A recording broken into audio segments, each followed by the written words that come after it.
Tamara Uba understood the terms of her marriage to Insuk Kwan before she ever signed her name to them. 2 years of sharing a penthouse without sharing a life. 2 years of moving through the same marble-floored halls like shadows that refused to touch.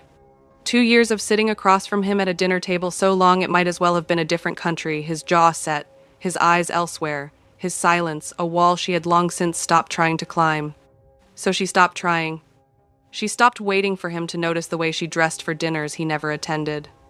Stopped pausing outside his study door, wondering if this was the night he'd finally look at her like she was something more than a strategic acquisition. Stopped sleeping on the left side of the bed out of some quiet, embarrassing hope that one day the right side wouldn't stay cold. Tamara Uba, elegant, composed, her dark hair pulled into a low, polished bun, had learned to wear her heartbreak the way she wore everything else. Quietly, perfectly, without a single visible seam. And Insuk Kwan, sharp-jawed, immaculate in his tailored black suit, a man whose name alone made entire syndicates lower their voices, had spent 2 years telling himself that was exactly what he wanted. Distance was discipline, discipline was survival, and wanting her, really wanting her, was the one thing in his world he could not afford. He had convinced himself he had it handled. Until the night he walked past her door at 1:47 inches the morning and heard it. Not screaming, not drama, just a sound so small it almost wasn't there. A breath, broken at the edges, swallowed before it could become anything louder. Insuk stopped walking.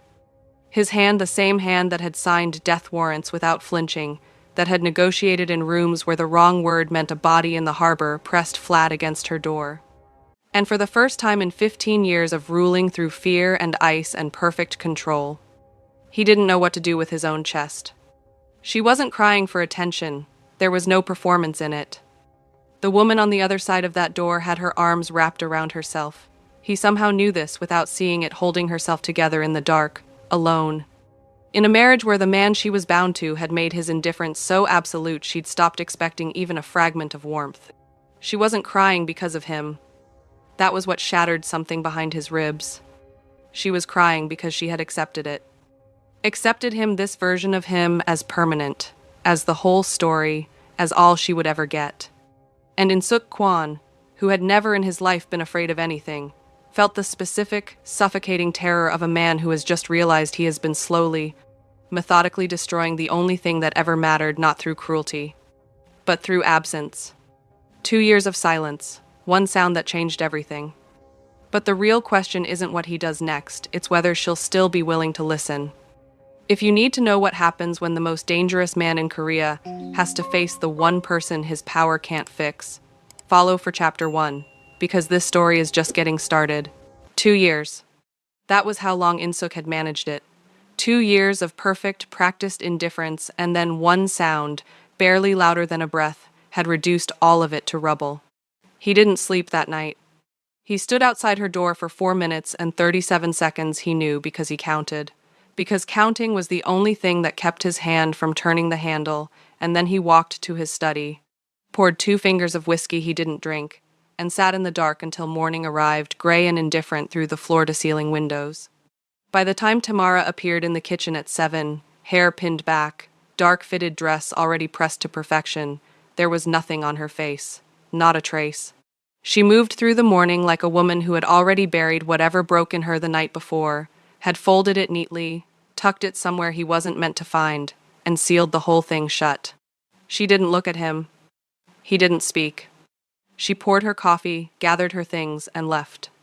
Insuk watched the empty space where she'd stood for a long moment after the elevator doors closed. Then he picked up his phone and did something he had never once done in 2 years of marriage. He pulled up the security feed for the East Wing. He told himself it was a security concern. Tamara had been emotionally compromised.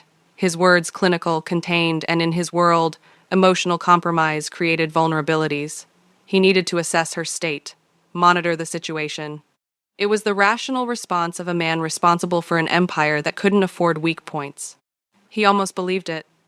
What he actually did was watch her move through the penthouse for 3 days straight. He learned things he had no language for, things he'd been close enough to notice for 2 years and had deliberately refused to see. The way she sat by the north window every evening with a book she never seemed to actually read, her gaze drifting to the city lights below like she was searching for something she couldn't name. The way she always made 2 cups of tea at night and then stood at the counter looking at the second one before quietly pouring it down the drain. 2 cups. Every night. He sat with that for a long time. He noticed the small rituals she'd built to fill a life that had been handed to her half empty. Fresh flowers she arranged herself every Sunday, pale and structural, nothing soft, nothing that needed too much tending. The low music she played when she thought no one was listening. The way she stood in front of the large mirror in the hallway sometimes, not admiring herself, but studying herself like she was checking to make sure she was still there. He had given her a gilded cage and called it protection. And she had spent 2 years making it livable. Something moved through his chest that he didn't have a name for. He filed it under observation noted and kept watching. He started appearing. Not obviously, In-suk Kwon did not do anything obviously, but where he had previously arranged his schedule to guarantee their paths didn't cross, he now arranged it so that they did, briefly, casually, in ways that could be explained. He was in the kitchen when she came down for coffee. He was finishing a call near the north window when she came to sit with her unread book. He passed her in the hallway and said nothing, but he slowed, just slightly, just enough that the silence between them lasted 2 full seconds longer than it used to. She noticed. He could tell by the way her shoulders shifted a micro-adjustment, almost imperceptible. The kind of tension a person develops when they realize they're being watched by something they don't yet know is predator or protection. She said nothing either. But she stopped pouring the second cup of tea down the drain quite so quickly. He was in his study on the 4th night when he heard her laugh. Not at him, he wouldn't have known what to do with that. It came through the slightly open door of the sitting room, bright and startled, like she'd caught herself off guard. He heard her voice, soft, talking to someone on the phone. A friend, maybe, her sister, someone who lived in the part of her life that existed before all of this. In-suk set down his pen. He had never heard her laugh like that inside these walls. He sat very still and listened to the sound of his wife being herself freely, unself-consciously, in a room 20 feet away, and felt the particular, ugly weight of understanding exactly how much of that he had never made space for. He had married her for reasons that had made sense at the time. Her family's reach in East African trade networks, the legitimacy her name lent to his operations, the strategic elegance of the union. He had stood beside her at the altar and recited words he treated as contract terms and told himself that was all it needed to be. He had been so certain that wanting more was the dangerous part. Now, listening to her laugh fade as the call ended and the silence returned, he understood he'd had it backwards the entire time. The danger wasn't wanting her. The danger was this, what he was feeling now, the specific devastation of realizing what you've wasted while you were busy being careful. On the 6th day, she pulled away. He noticed it the moment he walked into the kitchen, and she didn't glance up. Not the deliberate, practiced, not looking of the past 2 years, something different. Something that had texture to it. A decision. Her posture had changed. She held herself more inward, shoulders angled slightly away, arms crossing her own body the way they had in the security feed on the night she cried. The self-containment had returned, but harder now, more intentional. She was recalibrating. He recognized it because he had done it himself, dozens of times, in negotiations where the other side had briefly shown him something real and then pulled it back. You retreat. You reassess. You stop expecting. Tamara Uba was done expecting. He watched her rinse her cup, dry her hands with the quiet efficiency of a woman who had decided that nothing happening in this kitchen required her full attention, and leave without a word. In-suk stood at the counter for a long moment. His reflection in the darkened window looked back at him composed, immaculate, jaw set, every line of him projecting exactly the control he had spent a lifetime building. He looked, he realized, exactly like a man who deserved to be left. He started to intervene. Not dramatically, he still didn't know how to do anything dramatically, didn't have the vocabulary for it, had spent too many years in rooms where the first person to show feeling lost the room. But the studied absence he had maintained for 2 years began to have edges now, places where it cracked and something else pushed through without his permission. He had her favorite tea ordered before she woke on the 7th morning, a specific Kenyan blend she bought herself every month, the one that sat in the cabinet and that he had never once acknowledged knowing about. He left it on the counter beside the kettle without explanation. When she came downstairs and saw it, she went very still. She looked at it for a long time. Then she made her coffee instead and left the tea exactly where it was. He almost respected her for it. Almost. On the 9th night, he heard her again. Not crying different this time, quieter than that somehow. He was passing her door when he heard the sound of something setting down hard, and then nothing, and then the particular quality of silence that has weight to it, that presses against walls. He stopped. 15 years of reading rooms told him this was a different kind of breaking. Not grief, not longing. Resolution. He raised his hand to knock. Stopped. Stood there with his knuckles an inch from the door and something unfamiliar flooding his chest. Something that felt, if he were honest, which he almost never was, like fear. Not the operational kind, not the cold-eyed calculation of threat assessment. Something older. The fear of a man standing at a door he doesn't know how to open because he spent so long convincing himself it needed to stay closed. He lowered his hand. Walked back to his study. Sat down. And for the second time in 9 days, In-suk Kwon, who had ordered silence with a look, who had commanded rooms of dangerous men with nothing more than stillness, did not know what to do with himself. He picked up his phone and stared at her name in his contacts for a long time. He had never once called her just to call her. He put the phone down. Then he picked it up again and typed 3 words into a message thread that had been empty for 2 years of marriage. "Are you all right?" He stared at it.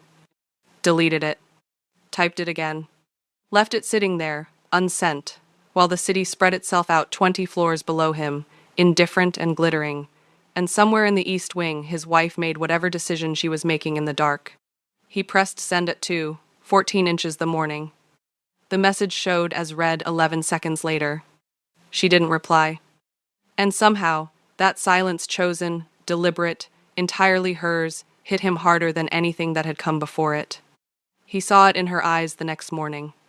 She came down later than usual, already dressed to leave, bag over her shoulder, the kind of composure that isn't calm, but is impersonating it. She pulled up short when she found him at the kitchen counter, not seated, not performing ease, just standing there like a man who had decided to stop manufacturing reasons to be somewhere. For the first time in 10 days, they looked directly at each other. There it was, in her gaze, the thing he had been tracking in the security feeds, in the slight angles of her body, in the silence she sent back to his 2 a.m. message. It wasn't anger. Anger would have been easier. Anger meant she still expected something from him. This was worse. This was the look of a woman who had finally, completely, stopped. She held his gaze for exactly 3 seconds, he counted, and something passed across her face that he thought, if he'd had more practice reading her, might have been the ghost of whatever she used to feel before she learned better. Then she looked away, smoothed the strap of her bag, and said, in a voice so composed it could have passed for pleasant, "I'll be out until this evening," and walked to the elevator.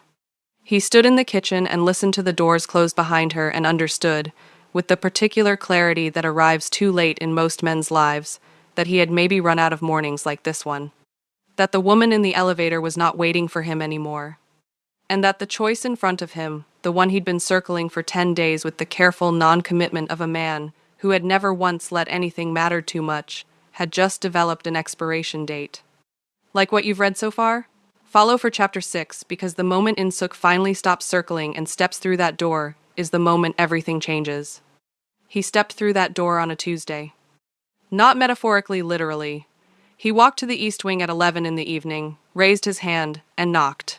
3 times. Measured, like everything he did. Except his pulse, which was doing something he hadn't felt since he was 23, and new to a world that required him to be made of stone. Tamara opened the door in a dark silk robe, hair down. He had never seen her hair down, not once in 2 years, and the sight of it hit him somewhere unarmored. Her eyes moved over him once, twice, reading him the way she had learned to read everything in this marriage, carefully, without expectation, already bracing for disappointment. In-suk, not a greeting, just his name, placed between them like a question she wasn't sure she wanted answered. "You didn't reply," he said. She blinked. To a message sent at 2 in the morning 2 weeks after 2 years of nothing. A pause. "No, I didn't." He had no argument for that. He stood in her doorway in his dress shirt, jacket gone for once, sleeves pushed back, and said the only true thing he could find. "I don't know how to do this." Something moved through her expression, not softness. Something more complicated than that, the flicker of a woman who had wanted to hear those words for long enough that hearing them now produced pain before anything else. "I know," she said quietly, and closed the door. He didn't knock again that night. But he didn't sleep either. He sat in his study with the security feed dark. He hadn't opened it in 4 days. Some line he'd drawn for himself that he couldn't articulate and turned the conversation over in his hands like a problem he didn't have the right framework to solve. "I don't know how to do this." He had said it as honesty. He wondered if she'd heard it as excuse. He thought about the second cup of tea, the mirror in the hallway, the laugh he'd overheard, bright and unguarded, belonging to a version of her that existed when he wasn't in the room. He thought about the message she'd read at 2:14 a.m. and chosen not to answer. 11 seconds. She had seen it immediately. She had been awake, and she had held that reply in her hands and decided he didn't get one yet. Yet. He caught himself on that word, turned it over, decided it was the only thing in the last 2 weeks that felt like possibility. She came to him 3 days later.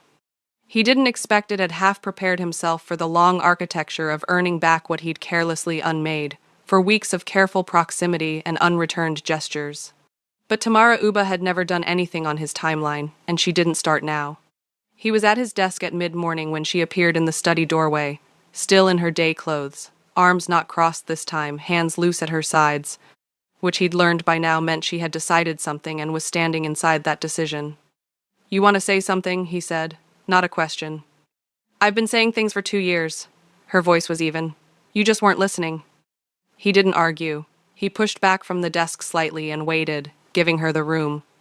She walked in, didn't sit, stood in front of his desk and looked at him directly, those dark eyes steady and clear in a way that made him feel, absurdly, like he was the one being assessed. "You don't get to do this," she said. "You don't get to spend 2 years making me feel like a transaction you'd rather forget. And then knock on my door at 11 o'clock, because something shifted in you that I'm not responsible for." Her jaw tightened slightly. "I have been invisible in this marriage. Not neglected, invisible. Like I was furniture you inherited and didn't know what to do with." Insuk said nothing. There was nothing to say that wasn't just noise in the face of something that precise. "I stopped crying about it," she continued, quieter now. "That's what you should understand. I stopped. And that's not healing, Insuk, that's surrender. That's a woman who has decided that wanting things in this marriage is just a way to hurt herself." She stopped, held his gaze. "I will not keep doing that." The room was very quiet. Outside, Seoul moved through its midday pace, indifferent, 20 floors down. "I know," he said. "That's not enough." "No," he stood.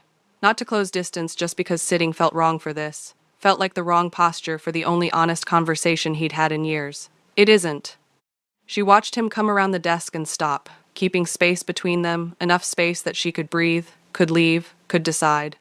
"You asked me once," she said slowly, "in the first month. You asked me if I needed anything, and I said no because your voice told me the answer had already been decided." She exhaled. "I needed you to mean the question." He had no memory of it. That was the worst part. He had no memory of it because he had asked from obligation, had performed the question the way he performed everything in their domestic life, correctly and at distance. He said, "I know what I've done." "Do you?" "I do." And then because it was the only thing left? Because he had run out of control and composure and careful management, and was standing in his own study feeling more exposed than he had in the back of a car with a gun at his temple at 26, he told her the truth. "I stayed away from you because I couldn't afford not to." The words came out even, measured, but there was something underneath them that wasn't either of those things. "In my world, what I want becomes a liability the moment anyone else knows I want it. And you—" He stopped, started again. "From the beginning, I couldn't look at you directly. I didn't let myself. Because looking meant wanting, and wanting meant weakness.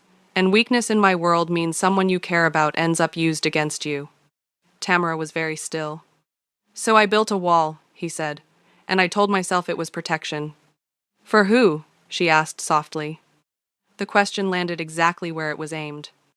"I thought for both of us," he said. "I understand now it was only ever for me." She didn't collapse into him. He hadn't expected her to, had known, on some level, That the woman who had survived 2 years of invisible marriage without shattering completely was not going to come apart at a single confession, no matter how long overdue. She stood very still for a moment. Then she said, "I almost left last week." His chest tightened. "I know. Not for someone else." She looked at him steadily. "Just gone. Done. I had thought through the whole thing. What I'd take. What I'd say. A beat. What I wouldn't say." "What stopped you?" She was quiet for a long moment. 11 seconds, she said finally. He didn't understand immediately, and then he did the message, 2:14 a.m., read immediately, unanswered. She had been awake because she'd been planning to leave. And he had sent 3 words into the dark, and she had held them and made a different decision. Something shifted in his chest that he thought might be the last of the wall coming down. She turned toward the door. He moved, not thinking, not calculating, just moving, and she heard him and stopped, and he was standing at her shoulder without quite touching her, close enough that she stilled. "If you leave," he said, and his voice was low, stripped of everything professional and performative, just the raw material of the man underneath all of it. "You won't just be walking away from this marriage. You'll be walking away from the only man who has been fighting himself not to reach for you every single day for 2 years. She didn't turn around immediately. He waited. He was good at waiting, had built a career on it, but he had never waited for anything that mattered the way this did. When she turned, her eyes were bright, but her chin was steady, and she looked at him like she was deciding something final. "That's not enough," she said for the second time. "I know. Then what are you offering me?" And Insuk Kwan, who had negotiated empires, who had sat across tables from men who would kill without hesitation and spoken without a tremor, took a slow breath and said, "Whatever you ask for, on your terms. Not mine." She asked for time. He gave it to her without condition, which she hadn't expected had braced for bargaining, for the subtle reframing that powerful men use to make concessions feel like generosity. There was none of that. He simply said all right and stepped back and let her have the room. What followed was not a montage of grand gestures. Tamara had no use for grand gestures from a man who had once made her feel like a ghost in her own home. What she asked for was smaller and harder than that. Presence without agenda, conversation without performance. The ordinary intimacy of being acknowledged, of having someone register that she existed, had preferences, took up space that mattered. He showed up for it imperfectly. He arrived at dinner one evening and sat across from her and asked about her day in the cautious, slightly stiff way of a man who was learning a language from scratch in his 40s. She answered briefly. He asked a follow-up. She looked at him slightly sideways, recalibrating, and answered more fully. They sat at that long table and talked for 40 minutes about something that had nothing to do with business, or their arrangement, or the careful architecture of what they were to each other. It was unremarkable. It was the most important dinner of his adult life. He started small because she had told him, in her quiet, exact way, that she didn't trust Large. Large was easy. Large was a man trying to overwrite history with spectacle. She wanted the small things done consistently, done without expectation of credit, done because he had decided she was worth showing up for even when there was nothing dramatic at stake. He learned her tea. Made it correctly, not had it ordered, made it himself, standing in the kitchen at 7 in the morning, figuring out the steeping time from the label, like a man performing an act of very private devotion. She came down one morning to find the cup waiting, made right, and stood in the kitchen looking at it for a moment. She looked at him. He looked back. "Sit down," she said finally. Not a command, an invitation. The difference was everything. He sat. She sat across from him. They drank their morning drinks in a silence that was entirely different from the silence of 2 years, not cold, not careful, not the loaded quiet of 2 people performing indifference. Just the easy, breathing stillness of 2 people who had decided to be in the same room on purpose. Outside, Seoul was loud and indifferent as always. In here, something was being built, slowly, with imperfect materials, by 2 people who hadn't done it before and were doing it anyway. Tamara set her terms 3 weeks later. She did it over the same kitchen table, with her tea and his coffee, in the mid-morning quiet. She had written nothing down she didn't need to. She laid them out one by one in her clear, precise voice, and he listened without interrupting, which she noted. She would not be invisible again. If he withdrew, if the distance returned, if she became furniture, she would leave without a second conversation. She was not a lesson he got to learn twice. She would not be managed. If he had fears, she expected to hear them before they became walls between them. She was not asking him to be unguarded with the world, only with her. She would be known, not as his wife in the peripheral, transactional sense, but actually known. Her history, her family, her interior life. The parts of herself she had stopped offering because offering them into silence had hurt too much. Insuk listened to all of it. Then he said, yes. Not I'll try, not I'll do my best. Just, yes, clean and complete. She studied him. This isn't a negotiation I'm giving you room to win, Insuk. This is a condition I'm setting because I have already decided what I'll do if it's broken. I know, he held her gaze. The answer is still yes. She was quiet a moment. Then she reached across the table a small gesture, unhurried, entirely hers, and set her hand over his. He looked down at it. He turned his hand over slowly and held it. They sat like that while the city ran its 20 floors below business, and the morning light moved across the kitchen floor. And Insuk Kwan, who had never in his life let anything be this uncomplicated, let it be exactly that. Not a transaction. Not a strategy. Just a man finally holding on. That's the end of their beginning. Follow for what happens when a dangerous man has to keep a promise, because Insuk is about to find out that earning her is a different kind of war entirely.